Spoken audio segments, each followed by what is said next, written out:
Hi, everyone. Welcome to the Physionic Podcast. If you're new here, my name is Nicholas Verhoeven. I'm a PhD student in molecular medicine, and I hold my master's in exercise physiology, which is probably going to be the degree that I'm going to be most focused on this podcast, because this podcast is going to be centering around a video that I actually released just yesterday, which is titled, "I Ran an Experiment on Myself."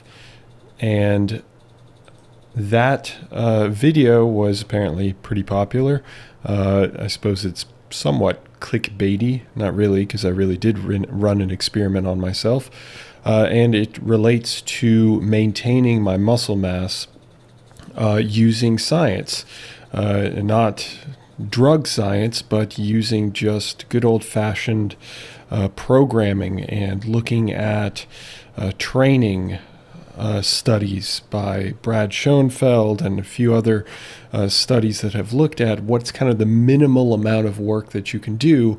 This wasn't done by Schoenfeld specifically, but done by another group that tried to look at the minimum amount of work that a person can do and still maintain their muscle mass. So over 10 months' time, that's exactly what I did, because of the whole situation that we're in.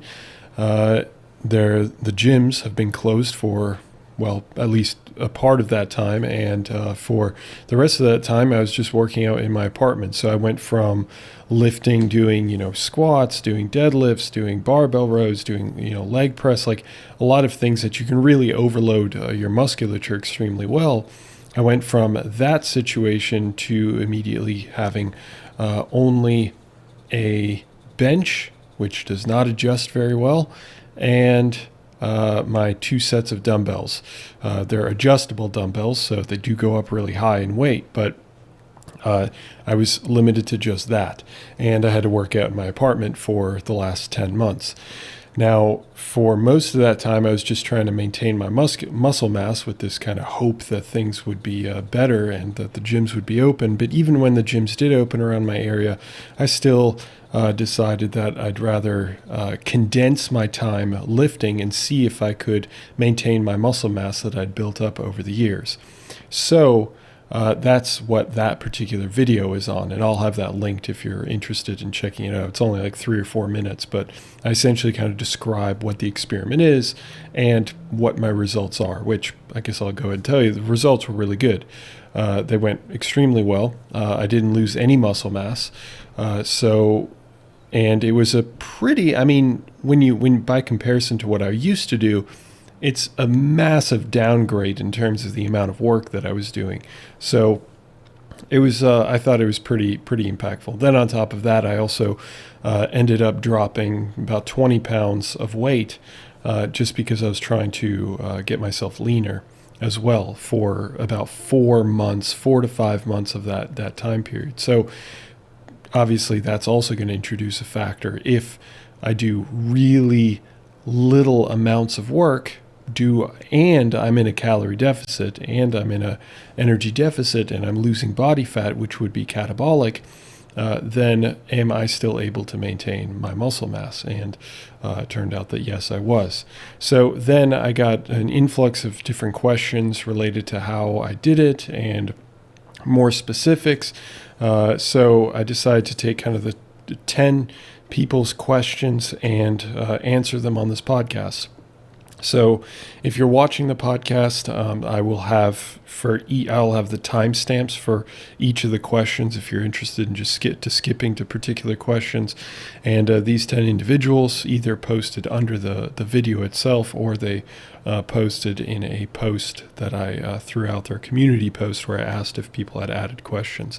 So these are going to be related to specifically that, what I did, how I was able to maintain my physique, how long it's taken me to get to that physique so far, and because obviously I want to continue to improve on it, and things of that nature. So how long it took me, the workload, the experiment itself, my hormones, carbing up, because I do mention in the video that I'm going to be carbing up, which I have been pretty much done, ketosis, and some other things as well. So the first question was, in the video I mentioned that I go from 20 sets a week to just 6 sets a week. So I'm cutting my volume, which is the total amount of work done, to 1/3 of what it normally would be. And that's actually what that study that I cite mentions, that young to middle-aged individuals can cut their volume to 1/3 of what it used to be and still maintain their muscle mass. Now, of course, that was not in a calorie deficit. So what I was doing is a little bit riskier, actually considerably riskier, but I still wanted to know if it would have that effect. So, and this person was asking, okay, well, I mentioned 20 sets per week, but is that per workout? Is that per muscle group, et cetera, et cetera? So obviously, if it were per workout, that would imply that I only worked out once a week for that 20 sets. And that's not the case. So what I used to do before I actually did the experiment, which was reducing my volume to 1/3 of what it normally would be, and people can actually go even more drastic than that. I just didn't do that.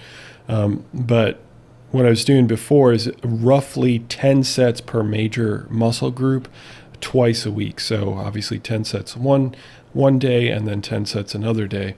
I think for legs, which is the area that I'm trying to work on the most at the moment, or have been for the last year, except I don't really count this 10-month period because I wasn't trying to gain muscle during that time period. It would have been a lot harder for me. So I just decided to maintain or drop body fat. So I'd say for about maybe 9 months prior to the whole gym shutdown, I was trying to build into my musculature into my legs. So during those times, I was usually going to the gym 3 times a week to hit my lower body, and I was doing more than 20 sets. It was probably around 25 or 26 sets, something like that, for my lower body, and about 20 sets for my upper body. And that's for all the major muscle groups. For my arms, I didn't do a whole lot. I just did 6 sets, and that was pre-experiment or whatever. So, so twice a week for upper body, 3 times a week for lower body, and that was roughly for the major muscle groups. But overall, it led to about 20 on kind of usually about 20 sets per week to about 26 sets per week. So even my 6 sets that I ended up doing for the experiment was even lower than 1/3 of my volume, at least for my legs. So hopefully that answers that question. The person who asked question number 2, did my TDEE go down during cutting? They also asked, did I reverse diet? My TDEE is a total daily energy expenditure, which is my total metabolism. And yes, it did, mainly because I started out my calorie deficit, my fat loss phase, all those are synonymous, with about 600 to 700 calories. I wanted to go straight into it, pretty heftily. So I went down to about 700 calories off of my TDEE, so 700 calorie deficit. And then from there, I just kind of rode that for a while. And then eventually my fat loss started to wane, started to decrease. And eventually I had to continue to drop it, which is expected. That's always going to happen. So yes, my TDE did decrease merely because I know that for a fact, because I stopped losing body fat. So I had to drop my calories further, and that spurred my body fat once again. Did I reverse diet? Reverse dieting, if you're not familiar with what that is the concept of essentially reintroducing calories little by little, maybe 100 calories or 50 calories per week or every 2 weeks, and you continue to do that until you get to your TDEE, to your total metabolism. And that was introduced by, I believe, Lane Norton. To be honest with you, I have asked multiple professors about kind of the mechanisms for why that might be why reverse dieting may be a thing. I have yet to receive a satisfactory answer. Nobody seems to be able to give me some sort of real biological rationale for it. So I've been relatively unconvinced that it actually is a thing that needs to happen. Obviously, when you go back up to your maintenance calories, you have to understand that because you are lighter weight, you are moving less mass, therefore, and you may have hormonal changes and whatnot, which I'll go into in just a little bit. You may have some hormonal changes that can decrease your total metabolism. Some of those hormonal changes will rebound and go back to normal. Obviously, the length of that time can vary, but also because you're moving less mass, your total metabolism is going to be decreased regardless. Even when you're done losing body fat, you still have to chop off maybe 100 calories or 200 calories off of your previous total metabolism. Say you lost, before you lost 20 pounds, before I lost 20 pounds, it was at a set amount. And then after I lost 20 pounds, I have to decrease it by about 100 calories to make up for that. Otherwise, you start being in a calorie surplus. So did I reverse diet? Short answer, no, I didn't. I haven't in the past, and it's turned out perfectly fine. I weigh myself continuously every single week so that I have all the information. And what I find is that it takes me a while to start feeling more like myself, but beyond that, in terms of my weight, it jumps up maybe 4 or 5 pounds, and that's normal. That's going to happen to every person because their glycogen stores get replenished, and then from there, it's usually a pretty easy creeping back up. As a matter of fact, sometimes I have to introduce a little bit more calories than what I'd thought because I'm not gaining any weight. So no, I didn't reverse diet. Question number 3 is when I said in the video that I carbed up, was I in ketosis? The answer is no, I was not in ketosis. I did fast, so I was using fasting, a fasting protocol, which was pretty severe, I suppose. It was, 20 hours fasting. So I just fasted throughout the entire day, or throughout the night, throughout the entire day until about 5 or 6 p.m. And then I would just gorge myself on a set amount of calories that I had put aside for myself. And then I would go to bed and then just repeat. So it was kind of like OMAD, but it was like a 2 to 3, 4 hour window where I could eat what I needed to eat. So was I in ketosis from that 20 hours of fasting? The answer is no, I was not. When I meant carb up, anytime you are in calorie deficit for an extended period of time, your glycogen levels are going to decrease. Maybe not as much as if you were to just outright fast, then your glycogen levels will decrease even more. But because I was carb depleted, because I'd consumed far fewer carbohydrates than I normally would, if you're cutting at, let's say, a 1,200 calorie deficit, to then you're going to have far fewer carbohydrates. So once you reintroduce, let's say, 1,100 of those calories, a lot of that is carbohydrates. So that fills up your musculature and your liver. So yes, that's where that kind of 4 to 5 pound jump in weight comes from, the carbohydrates plus the water that comes in with it. So no, I was not in ketosis. Question number 4, did I lose strength? The answer is very slight. On the 3 sets that I was doing, so let's say I don't do barbell bench press. It's kind of fun from time to time, but I really like doing dumbbell bench press in general, so I just stuck to that. So it's just one example of something that I can actually measure from before the experiment to during the experiment, which is dumbbell bench press. I was doing my dumbbell press for 3 sets of 12 repetitions. Let's say just for one of my cycles, I'm talking about like a microcycle. So 3 sets, 12 repetitions, and I would do those for straight sets, right? So one set would be 12, then the next set 12, etc. Third set 12. And what I found is that the first 2 sets I could do for 12 repetitions, and the last set sometimes I could only do for 11 repetitions. So I lost a rep on my very last set. Not the end of the world. I'll be retesting that specific thing, I think, next week. And at that point, I've been out of my diet for about, I don't know, like a few weeks. So I guess I'll see if if I'm able to kind of get that strength back, that last repetition. It's not the end of the world by any means. Question 5, how severe was the calorie deficit? Well, like I said, at the beginning, it was around 700 calorie deficit. At the end, I ended up with I guess that's not, well, it was a 1400 calorie deficit near the end. I have a pretty high maintenance calories. I'm 6'6", so I'm a big person. And I have a decent amount of musculature, so that all kind of adds up to having pretty high maintenance calories.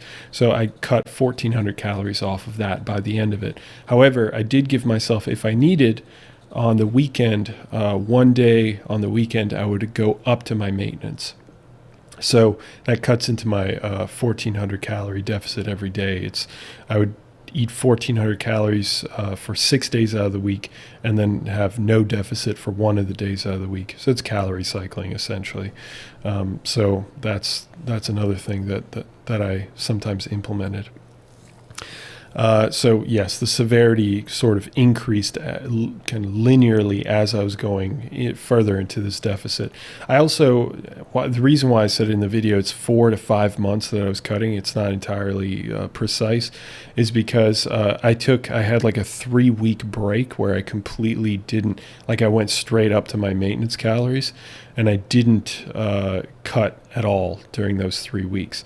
That was a huge psychological benefit. Obviously, it helped me with my hormones and things like that. So that kind of throws a wrench into the idea of so really I was cutting for around 4 months, not necessarily 5, although I started technically 5 months ago. How much protein? I always hit 200 grams of protein. That was non-negotiable every day. Did I take my sets to failure? This is all within the question 5. Did I take my sets to failure? Usually I have a goal. I know, how much my body can handle in terms of how many reps I can pull off. So like the dumbbell bench press, right? In that situation, I know I'm going to be hitting 12 reps at this particular weight. And that's going to bring me incredibly near failure, definitely within 1 rep of failure. I'll say that. So do I take all my sets to failure? No, but pretty close, always within 1 rep. If I don't, then I move up the weight. How long have I been training? 11 years. 11 years. Not well, all 11 years, I can tell you that much. I was an idiot at the very beginning. I was an absolute moron. Maybe some people might consider me still a moron, but definitely at those times. When I first started, I didn't know anything. I just went ham in the gym, and for 2.5 years, I destroyed myself. I went to the gym every other day, and I would do, I just explained to you that I was doing roughly 20 sets before, now when I was pre-experiment. When I was starting out for 2.5 years straight, I didn't skip a single day in the gym. And I think I was doing around 12 to 15 sets per workout every other day, no exceptions. So there were some weeks where I was doing 4 workouts a week at conservatively 12 sets per workout. So what is that? 48 sets to anywhere within 50 or 60 sets a week. Did it help me grow? Absolutely. I blew up. I mean, obviously newbie gains are massively a part of it. And it's, but was it the most intelligent programming? No, it was moronic. It was absolutely stupid. Now I make great gains. Well, for a more advanced athlete, or not athlete, but trainee, by doing half of the amount of work. So I just train smarter. I train more intelligently. I just apply the science that I've learned, and through my degree, and also just through trial and error, and also through reading many, many, many studies, and obviously following people in the exercise science community. And you can reach that level of success with less work, mainly because I wasn't recovering very well. I was just destroying myself. And if that's the way you want to go, that's fine, but you will probably get injured. I had many minor injuries, nothing ever major, which I'm really thankful for. But yeah, so it's been about 11 years, and I have never stopped. It's just been a continuous journey for 11 years, 2.5 years where I didn't take any deloads. I was, like I said, I was just destroying myself. And then after that, I got more intelligent. I got smarter with it, but it's still, it was a huge learning process. And but I did scale things back a little bit, try to get a little smarter with my time and things like that. Do I recommend calisthenics? That's question number 7. Sure. I mean, you can definitely make great progress on calisthenics if you're talking about specifically in the context of this experiment, going from lifting, let's say in a gym, doing deadlifts, barbell rows, all that stuff, and then you switch to calisthenics. I mean, will you lose strength? There's a good chance.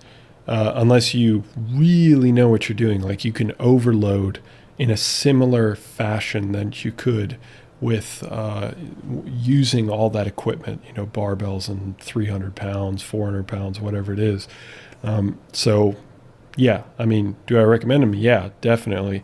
But if it's for this particular exercise, this particular like lowering your volume to see if you can maintain your muscle, that's difficult to do. I don't think it's impossible, but it's really difficult to do. You would have to really know what you're doing when it comes to that. Question 8, did I calorie restrict for longevity? I guess that's kind of within the scope of this.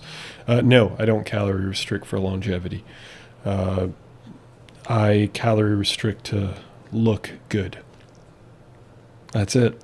It really is. I mean, I feel good, obviously, and it's kind of it's a nice thing to do because you also, I mean, you obviously look good, you gain some confidence, but you also, it's a test, right? You're testing yourself. You're seeing, hey, I gained this muscle, I want to expose it, and the only way I can do that is by steadfast work on myself to kind of essentially kind of in a minor way suffer and be hungry. And that's why I implement fasting, because it helps me with that and get to the point where I feel good, where I feel like I want to be aesthetically. So no, I don't do it for longevity, although that's a perk. But I think for real longevity, I would have to calorie restrict for much longer than I do. So yeah. Did I have side effects of dieting? Yeah, definitely. You start feeling really lethargic. This happens every single time I diet. This is not the leanest that I've ever been. I got leaner by about 5 pounds, 6 pounds, maybe last year or the year before. And the side effects were real, though. You definitely feel lethargic. You don't feel as sharp.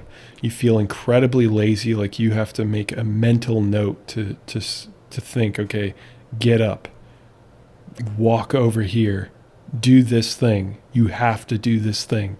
It's a lot less of this like bouncy energy that you just kind of jump up. Okay, I'm going to go do that. But once you carb back up and you start eating more, you do notice that energy levels start to come back up. And another side effect is, I mean, your sex drive drops. For me, it literally is zero. Just goes away, just vanishes. I mean, within like the first few weeks to maybe like a month or two, it's okay. And then it just like, once you get really severe, like once I was cutting at like 1,000 calories under and down to 1,200, down to 1,400 calories under my maintenance. My sex drive is non-existent. I was like a zombie, essentially. So yeah, it's not fun. But again, to me, it is definitely a psychological. Like I'm battling against myself. I'm improving myself. And the last question is, did I check my hormone levels? No, I didn't. I do check my hormone levels every year. Last year, I checked my hormone levels. Maybe it was the year before. I checked my hormone levels right after I had gotten pretty lean. And there was no abnormalities whatsoever. So everything was the same. I didn't check my testosterone at that time. I checked my testosterone last year, and my testosterone was perfectly fine. But that was not during a dieting phase or a fat loss phase. So I imagine, though, however, because of how lean I got, for me, obviously, I'm not talking like bodybuilding level, but for me, if I check my testosterone levels, I do feel they probably would have suffered at that time, and maybe even this time, even though I didn't get super, super lean or anything. But I think that because of such a severe deficit, you are going to start seeing effects on testosterone, and the fact that I was implementing fasting as well. Okay, well, those are the questions that I had. Hopefully you find that informative. Hopefully I was able to answer, kind of get some information to you. I'm actually working, I haven't really told a whole bunch of people about this, except for people on Instagram know about this, but I'm actually working on a fat loss course. Fat loss and muscle growth course. It's going to be combined into one, just because I don't want to have to separate out based on what people want. I'd just rather give people all the information in one course. It's going to be a behemoth of a course. I've already got it laid out. Everything's laid out. I'm writing all the scripts now. It's going to take me months and months to actually write it all out, shoot it, record it, all that stuff. So you're going to have to bear with me, but it is going to be a behemoth of a course. It's going to have half of the course is going to be all step-by-step information where I literally just walk you through the process. I'm holding your hand throughout the entire process. And the other half of the course will be something unique, which is something that Physionic has always prided itself on. I'm talking about Physionic as if it's something other than me at this point. It's not. But it will include a really heavy science education on what's happening to your body, including metabolism, including hunger hormones, including, endocrinology, hormones in general, including what causes fat loss, like how we can think about calories, more advanced nutrition tips. Like it's going to be, I'm telling you, the behemoth, the master program that is going to not only walk you step by step, but also educate you to the highest degree on what is actually happening to your body. And it does cover fasting, it covers ketosis, it covers all these different things. I want to be as inclusive as possible on it. So it's going to be a long time before it comes out, but when it does, be sure to look out for it. All right, well, thanks again for stopping by, and I'll catch you in the next one. See ya.